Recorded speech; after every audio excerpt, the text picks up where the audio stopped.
Mientras continuamos en la ingente tarea el abuelo y yo de contribuir al asalto del Palacio de Invierno Mundial, o sea, ¿te recuerdan el Palacio de Invierno?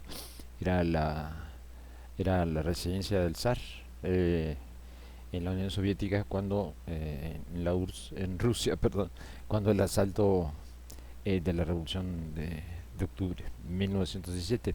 Entonces ahora nosotros estamos asaltando ese Palacio de Invierno, pero mundial. Bueno, con otros, ¿no? Con otros muchos. Eh, Voy a leerles cómo inicia lo que llamo la crónica interminable. Eh, Va con un subtítulo que dice 1492. Iniciamos por ese año que el abuelo gusta llamar del maléfico, para saltar después según se necesite. Colón trepa a sus carabelas, pequeñas naves casi recién nacidas entre portugueses, y gracias a los marinos que andan hace mucho en el mar del norte, y no sabe quiénes operan no sabe quiénes operan la obra en secreto sin darse cuenta bien a bien de sus consecuencias. Simplifico extraordinariamente los hechos para un mejor entendimiento. 5 exactos siglos más tarde, alguien escribirá en infame tono melodramático, y lo cito: en tiempos muy antiguos existió un gigante guerrero, triunfante, dominador. Un día, fatigado, se detuvo, aturdido, torturado, fue dado por muerto, encadenado por múltiples amos. Entonces el gigante fraguó su plan, recuperar sus fuerzas y partir hacia la conquista del mundo. El gigante era Europa. ¿De qué hablas, güey? Pensé apenas leer a ese alguien que pronto codirigía el Banco Central Europeo. Eh, Les recuerdo que las cosas que leo vienen de mis cuadernos que están en blogs. Y entonces eso me permite poner, por ejemplo, al lado de de la cita que acabo de leer, la portada del libro, y evitarme citas a pie de página. Y además, bueno, ¿de qué hablas, güey? Tu guerrero nació poco a poco en los 8 siglos llamados medievales, y lo de gigante y dominador cuéntaselo a tu abuela, pues se echa al océano ahora porque no puede con el Islam, quien le cierra las puertas a China, esplendor de esplendores que todos procuran. Y corriendo con hartísima suerte. Si pensamos en América, entre comillas, continente inconcebible para ustedes. De otra manera, ni en jarras la magna obra. A cualquiera se le ocurre tomar un cálculo simplón sobre nuestra esfera terráquea. Era 4 veces mayor, creo. Neta, no por nada Portugal echó patadas al almirante. En fin, eso y bastante más se permitiría su cultura para adulterar la visión de un mundo que depredará a ritmos escalofriantes para el mismísimo ángel caído. Espera, te pongo un mapa. Sigo despotricando contra Monsieur Mentira, como deberían llamarlo. Y hago una pausa para mostrarles el mapa. Sé que mi avanzada tecnología no permite a ustedes distinguir bien a bien las cosas, pero en este caso no está tan complicado. Este es un mapa mundi hecho desde la perspectiva de China. Es decir, el eje está en China. Eh, Obsérvenlo un momento. Produce confusión. ¿Quién no lo reveló a- al mundo? Digamos, el pensador que lo hizo. Dice que al encontrárselo, tuvo una suerte de mareo visual y mental. Porque sí, porque el mapa que de nosotros estamos acostumbrados a ver, bueno, lo conocen ustedes perfectamente, pero bueno, aquí está en la primera versión, la de Mercator, eh, de poco, 3 décadas después del de la muerte de Colón y se llamó el mapa triunfador. Como ustedes, bueno, entonces nótese la diferencia, ¿no? Entre desde donde se observa. Eh, al, este mapa lo llevamos viendo desde entonces todos los días, y nos envía un poderosísimo mensaje. El centro del mundo es Europa. Y esto es, obra de la cartografía moderna, es, eh, eh, es al arbitrio. Es decir, esa decisión, bueno, es al arbitrio y no, porque nos envía ese mensaje, ¿no? Eh, lo dejaré ahí para que, de alguna manera, el de arriba, para que siga bien, de alguna manera. Va, entonces sigo leyendo. ¿Sufriste de mareos? Porque esa obra cartográfica tiene como eje China y no tu continente, como empezará a suceder unas décadas tras los viajes del aventurero genovés alias Don Cristóbal.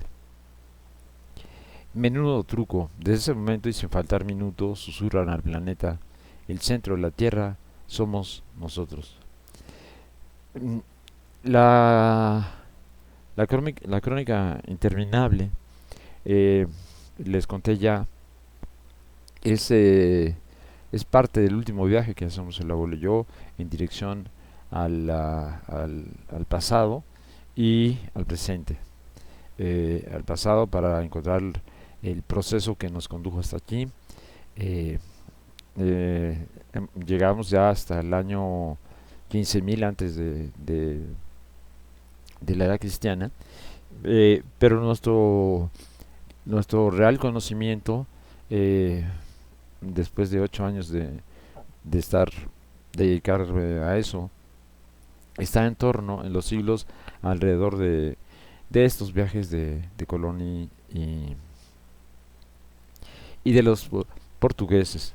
Pero inicia allí, hay un filósofo, pensador argentino, contemporáneo nuestro, que se llama Walter Mignolo, y escribe un libro complejo, como, eh, pero muy interesante, el pero sobra, complejo y muy interesante, de difícil lectura, eh, que se llama El Renacimiento más oscuro. Es decir, está refiriéndose a la etapa en la que el, ah, ese fenómeno llamado Renacimiento se apropia del pasado de la antigüedad grecolatina para hacerla sustento y pretenderse herederos de esa, eh, de esa antigüedad. Por lo tanto, crean una falsa línea de continuidad, es decir, no hay herencia directa, ¿no?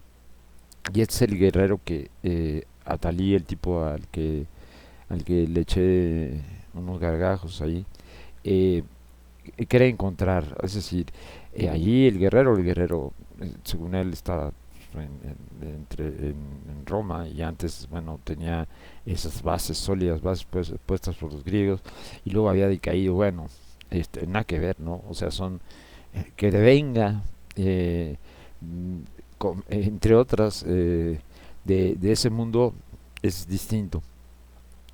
Ahora, ¿cómo se produce en la época? El mismo Mignolo, eh, este hombre, aclara que hay tres etapas en la construcción del discurso sobre, eh, sobre el resto del mundo que que crea la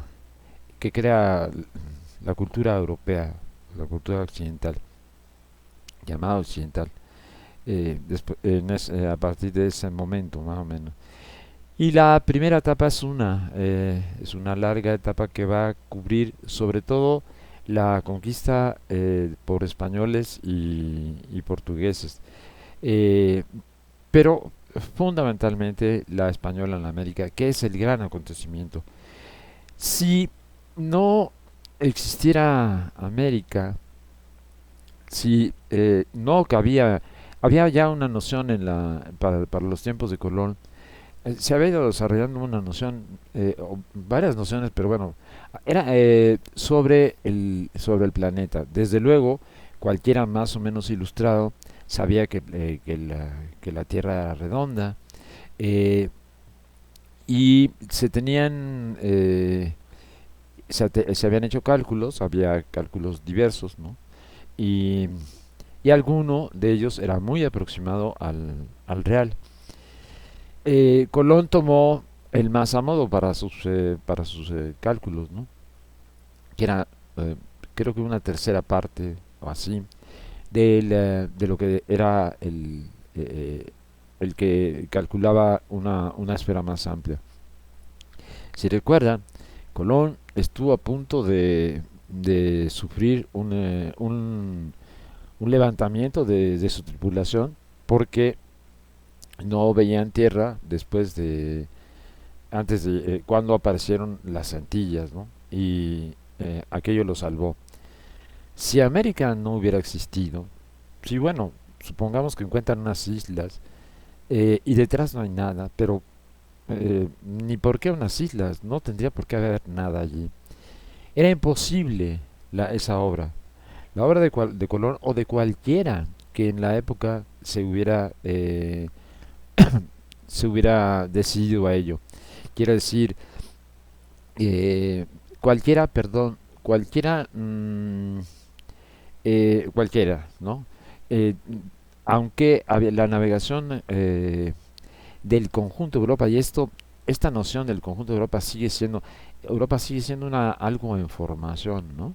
El centro occidente europeo ya puede decirse unido, sí, desde luego unido por el papado. El papado jugaba un papel importante allí, unido culturalmente, ya comercial y financieramente. Pero el norte de Europa, por ejemplo, los países escandinavos, estaban, ya habían empezado a entrar en ese mundo, pero bueno, distaba aquello de ser una auténtica unidad. En fin, y eran justamente los normandos, eh, del, de esos países nórdicos, quienes habían desarrollado la navegación a vela tan ágil, tan hábil, que, que iba a aprovechar Colón y que estaba aprovechando también Enrique el Navegante. El Enrique el Navegante que inicia, de hecho, su empresa que él la hace, si recuerdan, la búsqueda en los dos casos es de China, China de la India, pero China sobre todo, porque China es la cultura del esplendor, la que produce una enorme cantidad de productos y la que compra también una enorme cantidad de productos. Eso ha creado a lo largo del tiempo una llamada ruta de la seda, eh, y esa ruta de la seda está bajo control del Islam. No tiene acceso, más que indirectamente, la cristiandad latina, llamémoslo así también, en la Europa occidental, cristiandad latina, no tiene acceso directo. Y entonces, por lo tanto, lo que hace Enrique el Navegante es lo que suena sensato, ¿no? Que es ir por las costas del África, las costas atlánticas del África, dando la vuelta. No se calcula tampoco bien, en ese tiempo se cree que el África es mucho más corta, pero bueno, consigue doblar el- bordarla toda, dar la vuelta, y termina llegando efectivamente al Índico y a las islas, y termina tocando la India y tal, pero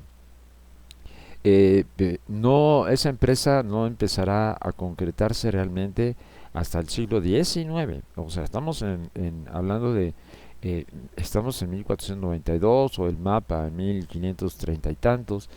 Y para la empresa de la conquista de Asia, sobre todo, que es lo que eh, lo que será más rentable en un cierto sentido.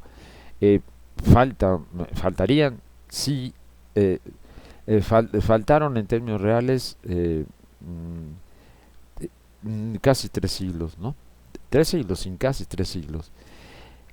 La pregunta es, América, el aporte de América, en todos los sentidos, a la eh, a la expansión marítima europea, que así se conoce, eh, es, eh, es, es impresionante. Bueno, lo es también en términos de conocimientos que se adquieren, en fin, ¿no? De productos como, por ejemplo, dos de los grandes cereales que hay en el mundo vendrán de allí y servirán para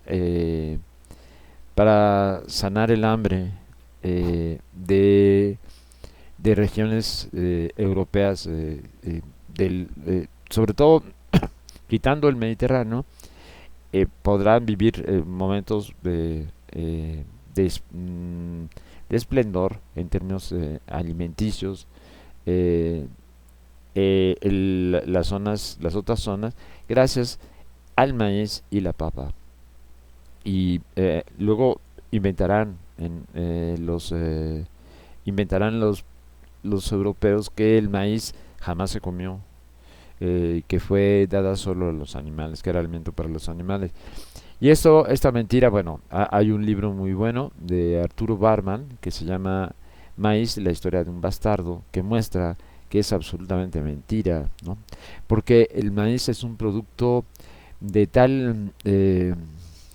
de tales bondades que eh, que puede ser sembrada, bueno, tiene cientos de variedades, eh, que permite varias cosechas, puede permitir en condiciones muy favorables, puede permitir varias cosechas al año.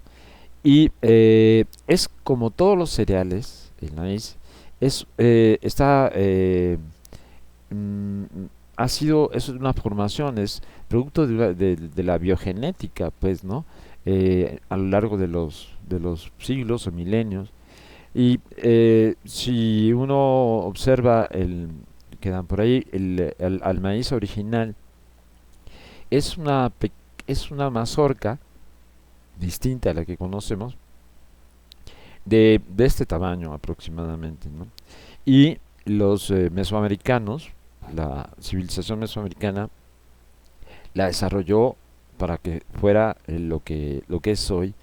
Y tiene cada grano de esa mazorca, es el equivalente, pues, a una semilla. Ahora, a diferencia de cualquier de los otros cereales, el maíz no puede crecer de forma silvestre. Uno avienta ahí unos pedazos de maíz, y no va a brotar nada. Necesita un cultivo, ¿no? Necesita un cultivo, por cierto, que es no extraordinariamente complejo, eh, no extraordinariamente arduo, digamos, aunque sí delicado, ¿no? Que esto es lo que caracteriza a las culturas mesoamericanas, también a la del sur, la delicadeza, digamos, en el trato con, con la tierra en general.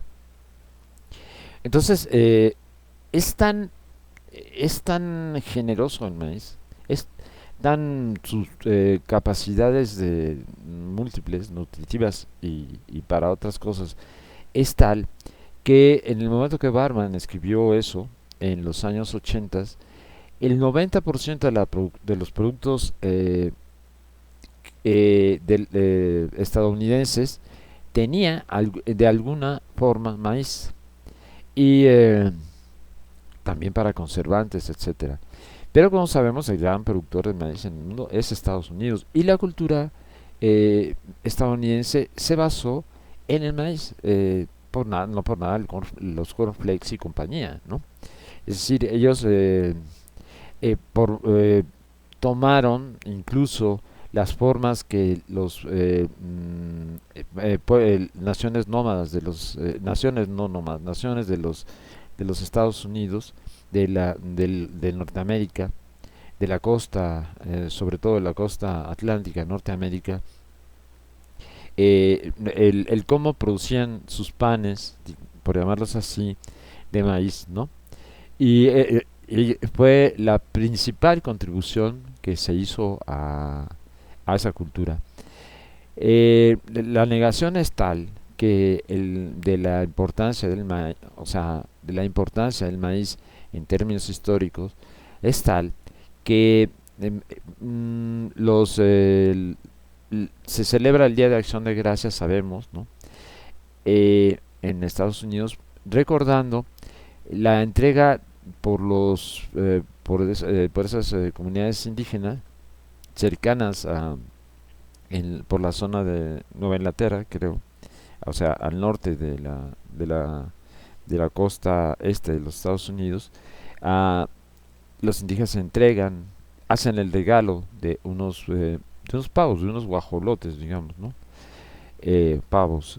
Y esto salva del hambre a los padres fundadores, que son solo una parte es una de las dos partes de los orígenes de las fundaciones en Estados Unidos, ¿no? Bueno, esta es una contribución mayor. Lo sé también bien porque en la provincia de donde viene mi abuelo, era una provincia que hacia la hacia los tiempos de Colón y todavía un par de siglos después, había sido una de las que no el avance musulmán, eh, dura- eh, que fue impresionante desde Arabia, ¿no? Península Arábiga, como eso en muy poco tiempo conquistaron toda la parte occidental del viejo mundo, bueno, no toda, ¿no? Alrededor del Mediterráneo sobre todo, y al llegar a lo que hoy se llama España, bueno, subieron, también era estas divisiones que luego los estados nacionales construyeron en nuestra imaginación como permanentes, también era el sur de Francia, y eh, no, no traspasó a la, no se fijó, no se asentó en las tierras de donde viene mi abuelo, porque esas son tierras que tienen problemas grandes primero, todo es, es una provincia, esa Asturias, que es chiquita, muy chiquita, no sé cuánto podrá tener debería saberlo y no lo sé, pero quizás 20.000 kilómetros cuadrados, sí, tal vez, ¿no? Alargada, tal. Y tiene como, de un lado está el Mar del Norte, está el norte de España, ¿no? Del Mar del Norte, y del otro lado tiene lo que se llaman picos de Europa, que son montañas, sobre todo muy escarpadas, muy duras, muy difíciles, ¿no? Y eso creaba como una barrera natural. Por ello, hoy al futuro rey de España le llaman príncipe de Asturias, porque eh, eh, legendariamente allí el rey Pelayo, se refugió para iniciar la reconquista. Bueno, está lleno de mitos esto, ¿no? Eh, y entonces, bueno, no se asentaron allí, anduvieron por allí, pero lo abandonaron como toda la parte norte de España y se concentraron en la parte sur, ¿no? Y estaba muy poco poblada, entre otras cosas estaba muy poco poblada porque a pesar de que es una región muy, muy verde, o sea, es impresionantemente verde, o sea, mi jefita, mi mamá, decía que no podía haber en el mundo nada igual al verde de aquellas tierras. Claro, ella viajaba poco por México, si no se le hubieran podido mostrar unas zonas que eran pues, iguales, ¿no? Pero no había que quitarle eso. Y sí es un territorio siempre, casi permanentemente bajo la niebla y casi permanentemente bajo la lluvia en forma de, de chipi chipi en la etapa de, de más calor allí. Pero ese verde es muy mentiroso, bueno, en un sentido. Las tierras no son aptas ni para el trigo, ni para ninguno de esos grandes cultivos. Y entonces lo que sí era, bueno, era rica en ganadería, pero no bastaba. Y la población era relativamente pequeña, en realidad no relativamente pequeña, era pequeña hasta que en el siglo XVIII de pronto empieza a producirse un fenómeno eh, eh, incomprensible, aparentemente, ¿no? Que es que ya no solo se puebla todo, o sea, y con abundancia. No estoy diciendo que fueran conejos, pero sí era abundante la población. Y, eh, y se vuelven expulsoras, es decir, no expulsoras o dadoras de seres humanos. Recordemos que siempre, siempre, hasta hace muy poco, se consideraba que la riqueza, la mayor riqueza de una sociedad, era su humanidad, es decir, se medía en términos del número de personas. Cuanto más rica una sociedad, más gente tenía, ¿no? Porque era capaz de poder eso, producir mucha gente, conservarla, hacerla que no muriera demasiado temprano, defenderse contra las enfermedades, en fin. Y entonces se vuelve una expulsora, proporciona ya gente hacia el exterior. eh, bueno, y sin embargo, cuando yo anduve por allí, seguían diciendo, me decían, ¿no? No, no, no, eso de que se le daba, no, aquí nunca lo comimos, por favor. Se le daba nomás a los puercos, a pesar de que, como que no hablo mal de la población de esa región ni en ninguna otra de España, porque es como todo, ¿no? Hay sectores, ¿no? Y los sectores populares suelen ser muy generosos y amables y simpáticos, ¿no? Pero otros no, ¿no? Y entonces decían, no, no, jamás en la vida. Y ese mi abuelo, según me contaba mi abuela, él era minero del carbón. Y esto requiere, o sea, entrar en unos pozos que tienen además varios niveles y pasar todo el de allí. Y es un trabajo extenuante, ¿no? Y el alimento del abuelo era, tenía dos cosas. Se basaba en dos cosas. En la leche y en un pan, en una suerte de pan, ellos le llaman boroña, ¿no? Una suerte de tortilla, pero que es un masacote así, con una gran cantidad de maíz, hecha con una gran cantidad de maíz. Eso era el alimento, ¿no? Eso pudo sostener al pueblo minero. Y veamos las espaldas de ese hombre. Bueno, esa es la importancia negada del maíz. Por eso Barman la llamó un bastardo, se considera. Luego harían lo mismo con la papa. O sea, también crearían una leyenda negra sobre la papa. No la cuento ahora, que tenía que ver sobre todo con Irlanda, ¿no? Pero esa zona, la zona de la zona de las islas del norte europeo y otras cosas, y en general toda Europa, también la papa, que es de origen andino, es decir, de la otra civilización americana, que es la de los Andes, fue también fundamental para hacer ese salto demográfico. Tal fue el salto demográfico que recordamos, ahora no estará muy presente, pero por ejemplo cuando yo era joven, estaba muy presente todavía que había un tal Malthus, ¿no? Que hubo un tal Malthus que en cierto momento lo que hablaba de que casi casi había que depurar, matar gente, pues, ¿no? Porque ya éramos muchos, ¿no? Y, el salto poblacional lo había permitido en gran medida esos dos. Pero los recursos, otros tipos de recursos obtenidos.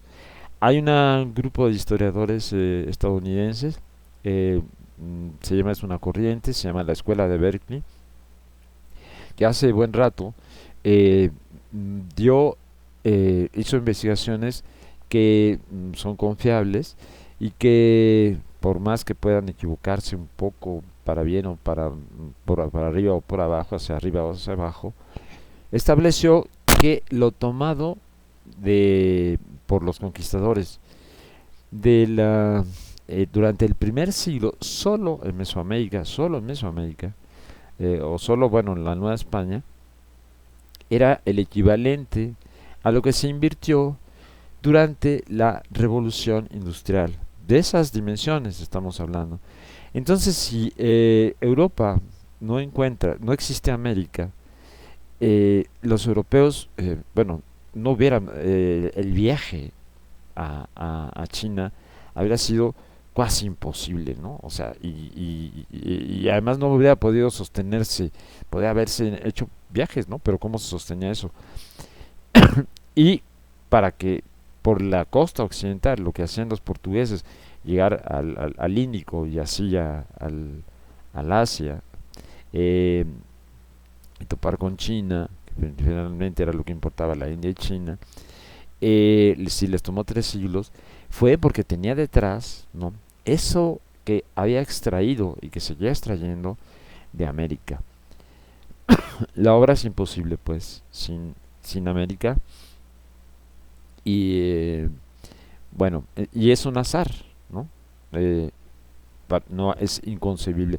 Sería inconcebible también por otras razones. Imagínense si ya ellos temían, se decía que el mar, que el océano, porque era un océano, no había, como no había América, pues nada partía allí y creaba dos océanos. El océano era intransitable. Desde luego ya los propios normandos habían habían llegado a Groenlandia y muy posiblemente habían llegado a América en una acercamientos que no dejaron huella, eh, pero era bordeando, ¿no? Bueno, por los mares por el norte, y ellos habían encontrado ya corrientes que eran favorables, en fin. Pero si no, que eran posibles también en esa América, si no, ese mar imagínense esa vastedad que debió haber habido si juntamos el Atlántico y el Pacífico, esa monumentalidad de agua también habría tenido un poder en términos de furia, digamos, ¿no?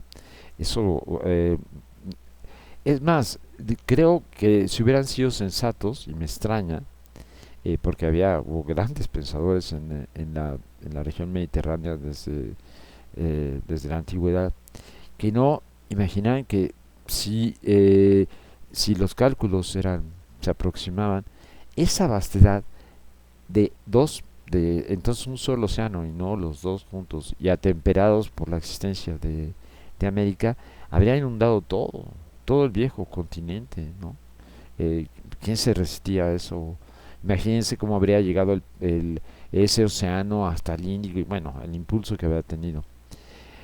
Eh, la invención, yo en un trabajo que hice, este trabajo que hice de 8 años, fue siguiendo un libro de un filósofo e historiador mexicano que se llama Edmundo O'Gorman, que se llama La invención de América. Yo seguí ese rastro y bueno, eh, y realmente la inventaron, ¿no? Hay 3 historiadores que son muy importantes para el tema, y en los cuadernos ahí están, se ven espero, no sé si estarán por aquí, ya no sé. Bueno, no lo busquemos más. eh, Bitterly, uno se llama Bitterly y el otro Gerby. Y Gerby, por ejemplo, hace 2 libros, ¿no? Los salvajes, que llaman Los salvajes y los civilizados. Bueno, eh, y uno es sobre el pensamiento europeo respecto a América en el siglo de la conquista. Y bueno, dicen una enorme cantidad de absurdos, ¿no? Interpretan muchas cosas mal y lo hacen a la luz, sobre todo, del pensamiento religioso, de la exégesis. Y, eh, y con todo, estas malcomprensiones, no es una sociedad, menos dentro del pensamiento religioso, no es una sociedad, digamos, que tenga criterios más o menos científicos, ¿no? Entonces que pueda, y entonces bajo la luz del del pensamiento religioso, lo que se interpreta a esta la existencia de América de de una o de otra manera. Estuvo, ¿qué fue? Pues era territorio. Si no estaba la Biblia, si la Biblia no hablaba de esas tierras, no había, según algunos, aquí estoy tomando las tesis más osadas y tontas, ¿no? Eh, Era, aunque se discutía en ambientes muy altos de la curia religiosa y en algún momento en el Vaticano, eh, pues era, solo podía ser aquellas tierras donde fueron, tenía que haber quedado en manos del ángel caído. Es decir, era del diablo. Eran esos territorios, o no existían, a lo mejor en ese tiempo. Eh, y bueno, ese pensamiento que deformaba las cosas, para el siglo XVIII, cuando llega justamente la Ilustración, el propio Gerbi, también Bitterly, bueno, eh, muestra cómo se transformó en una serie de tesis pseudocientíficas, porque ya estaba con la Ilustración bien el nacimiento de las ciencias naturales y demás, ¿no? Y bueno, se encuentra uno a los grandes pensadores europeos de la época diciendo cuánto se les da tontería tras tontería respecto a América. Dios, y están ya el inicio de, ya de la sistematización del pensamiento y del conocimiento y tal. Y bueno, escuchamos a Voltaire, a Hegel, a Buffon, todo diciendo unas cosas sobre América que, bueno, dices, date una vuelta, chato. Bueno, si te haces una vuelta. Eh, mm, Solo para terminar, porque, bueno, ya me fui con un solo tema que puede seguirse desarrollando, desde luego. En un momento, hacia también unas décadas, más o menos cuando se hizo Mercator, hizo ese mapa, ese primer mapa mundi con eje en el meridiano de Greenwich, el, cuando para entonces había en Francia, nacía el género de ensayos, lo hacían hacer lo que hoy conocemos, ¿no? Haz un ensayo, eso es un ensayo, en fin. Ese género literario lo creó un francés, Michel de Montaigne, y en esos años a los que me refiero, y uno de sus ensayos, en una obra que se llama así, justamente Ensayos, hablaba de los caníbales, ¿no? Bueno, pero Montaigne tenía claro una cosa, decía, veía lo que estaban haciendo, el delirio que aquello estaba despertando en los conquistadores, y decía, nuestros ojos son más grandes que nuestros estómagos, y nuestra inquietud más grande que nuestra capacidad de entender. Creemos asirlo todo, es decir, apretarlo, tenerlo en las manos, y no nos queda en ellas sino viento. Eh, Fue una obra presidida por la conquista de América, por este ambiente de fantástico, que iba a poblar a este continente, recordemos que aquí hay el Amazonas, se llama Amazonas eh, porque se presumió, se creyó ver allí a esas mitológicas mujeres o legendarias mujeres que del pensamiento del viejo continente que andaban a caballo, era un reino de ellas, dominado por ellas, sin un pecho, y eran unas guerreras. Bueno, así se nombró al Amazonas por ellas, ¿no?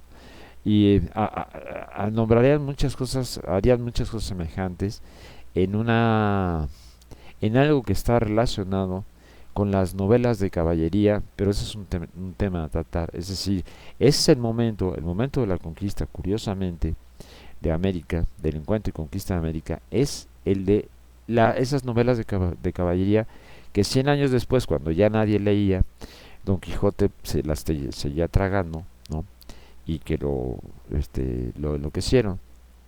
Esas se estaban produciendo justamente en la época. El 1492 es un año, no solo es el del viaje de Colón, para España es el de España, las coronas de Castilla y Aragón, porque España es una realidad de información.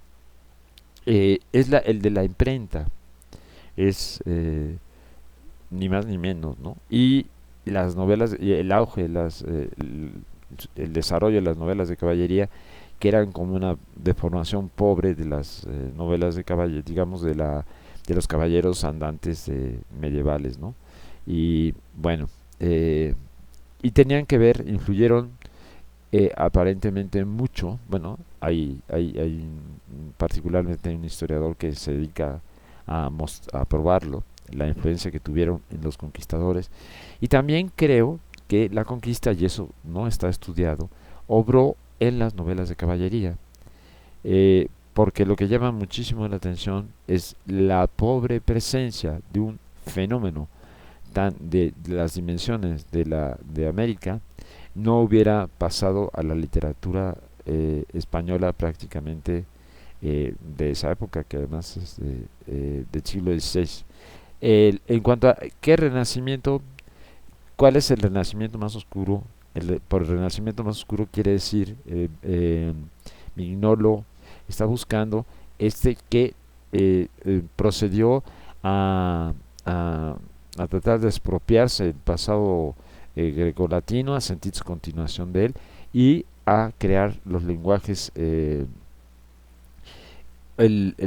sobre la colonización, aunque él introduce aquí muchos matices. Dice que ese es un discurso que va a componerse en otra etapa. Pero bueno, eh, bien, paro al minuto 43 y insistiré neciamente con estos videitos que, bueno, no están bien difundidos ni para nada, ni con mucho, y que creo que sí son útiles.